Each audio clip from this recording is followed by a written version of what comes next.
بسم الله الرحمن الرحيم. قال رسول الله صلى الله عليه وسلم: طلب العلم فریضۃ علی کل مسلم. جناب نبی کریم صلی اللہ علیہ وسلم کا ارشاد مبارک ہے، علم دین کا طلب کرنا ہر مسلمان کے ذمہ فریضہ ہے. یعنی طلب علم یہ ہر مسلمان کی ذمہ داری ہے. اب اس علم سے مراد کون سا علم ہے؟ تو علم سے مراد علم دین ہے، قرآن کریم کا علم، حدیث کا علم، مسائل کا علم، علم دین مراد ہے. کتنا علم طلب کرنا ہر مسلمان کے ذمہ فریضہ ہے، اس میں علماء نے مختلف اقوال لکھے ہیں. لیکن یہ بات سمجھ لیں کہ علم دیکھیں دو طرح سے ہے حاصل کرنا. ایک ہے تفصیلی علم، دوسرا ہے اجمالی علم. تفصیلی علم حاصل کرنا یہ فرض کفایہ ہے، فرض عین نہیں ہے. یعنی مکمل علم دین حاصل کرنا، قرآن کریم کا، حدیث کا، فقہ کا اور دیگر جتنے علوم اور فنون ہیں ان کا علم حاصل کرنا تفصیل سے، یہ فرض کفایہ ہے. باقی اجمالی علم حاصل کرنا یہ فرض عین ہے، ہر مسلمان کے، ہر عاقل بالغ مسلمان کے ذمہ فرض ہے.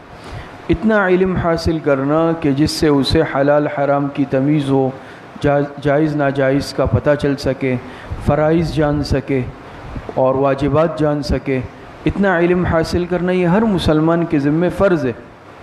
بعض علماء نے لکھا ہے کہ اس سے مراد وہ علم ہے جس کی علی الفور ضرورت ہو اس وقت. مثال کے طور پہ انسان حج کا ارادہ کر رہا ہے، اب حج پہ جا رہا ہے، حج کے مسائل کا جاننا، حج کے علم کا جاننا اب اس پر فرض ہو گیا. اسی طریقے سے جس کے ذمہ زکوٰۃ واجب ہوتی ہے، زکوٰۃ کے مسائل کا جاننا اس کے ذمہ ضروری ہے. روزے کے مسائل کا جاننا ہر مسلمان کے، جو موٹے موٹے مسائل ہیں، نماز کے مسائل کا جاننا یہ ہر مسلمان کے ذمہ فرض ہے. تو یہ وہ علوم ہے جو ہر مسلمان کے ذمہ سیکھنا فرض ہے.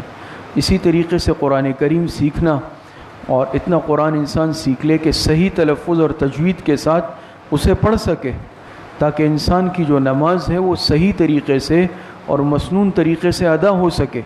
اب اتنا قرآن بھی اگر ہم نہ سیکھے کہ جو یعنی بقدر کفایہ ہو یا انسان اس سے اپنی نماز پڑھ سکے، تو یہ پھر بہت ہی زیادہ محرومی کی بات ہے. اسی طریقے سے اتنے مسائل کا جان لینا کہ جس سے انسان پاکی ناپاکی کے مسائل سے واقف ہو سکے، حرام اور حلال کے مسائل سے واقف ہو سکے. حضرت عمر رضی اللہ تعالیٰ عنہ کے متعلق آتا ہے کہ وہ بازار اور مارکیٹ میں کاروبار اور تجارت کی صرف اس شخص کو اجازت دیتے تھے کہ جس کو اس کاروبار کے مسائل کا علم ہوتا. جس کو مسائل کا علم نہیں ہوتا تھا اس کو اجازت نہیں دیتے تھے. تو بہرحال آج یہ بحیثیت مسلمان کے ہمارے ذمہ فرض ہے، اور اپنے اندر اس کی طلب پیدا کریں. یہ طلب پیدا کرنا بھی ضروری ہے کہ بھئی میرے اندر اس اعتبار سے کمزوری ہے، قرآن کی تجوید کمزور ہے، تو میرے اندر طلب ہو اور تڑپ ہو کہ میں کسی قاری صاحب کے پاس بیٹھ کر، عالم کے پاس، استاذ کے پاس بیٹھ کر کسی کورس میں داخلہ لے کر اپنے قرآن کریم کو صحیح تلفظ اور تجوید کے ساتھ سیکھوں. اسی طریقے سے مجھے اگر نماز کے مسائل اور اسی طریقے سے فرائض کا علم نہیں ہے تو میں کسی کے پاس بیٹھ کر یا داخلہ لے کر باقاعدہ اس کو سیکھ لوں. تو دین کا علم سیکھنا، شریعت کا علم سیکھنا یہ ہم سب کی ذمہ داری ہے. اب دیکھیں دنیاوی چیزوں میں، دنیاوی معاملات میں ہم انتہائی ماہر ہیں، لیکن جہاں یہ مسئلہ آتا ہے کہتے ہیں وقت نہیں ہے، کیا کریں، وقت نہیں ہے دین سیکھنے کے لیے. وقت سب کے پاس ہے، دنیا کے لیے ہمارے پاس بھرپور وقت ہے، لیکن کیا دین کا علم سیکھنے کے لیے آج میرے پاس وقت نہیں ہے؟ اور یہ بھی کوئی عذر نہیں ہو سکتا کوئی کہے کہ اب میں کہاں سیکھوں. الحمدللہ اللہ پاک کا فضل ہے، ہر مسجد میں ہر جگہ یہ ماحول ہے، اور اللہ پاک نے یہ مہیا کیا ہے کہ ہر جگہ پر الحمدللہ کورسز چل رہے ہیں، سلسلے چل رہے ہیں. جس علاقے میں جو ساتھی رہتا ہے اپنے محلے کی مسجد میں انشاءاللہ دیکھ لے، وہاں پر اس کو مختلف دراسات کے نام سے کورسز ہے. ہمارے ہاں الحمدللہ تعلیم دین کورس کے نام سے 2 سالہ نصاب ہے، کہیں پر فہم دین کے نام سے چل رہا ہے.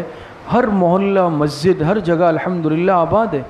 یہ ہماری طلب کے اوپر ہے کہ ہم اس میں داخلہ لے کر کم از کم اپنے دین کے مسائل کو سیکھ لیں، فرائض کا علم سیکھ لیں، اور موٹی موٹی حدیثیں ہمارے سامنے ہوں، قرآن کریم کا ترجمہ پڑھ لیں، تجوید سیکھ لیں، حضور علیہ الصلوۃ والسلام کی سیرت پڑھ لیں.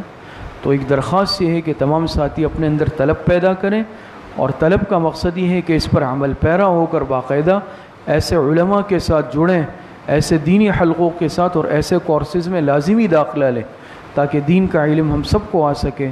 اللہ پاک صحیح عمل کی توفیق نصیب فرمائے۔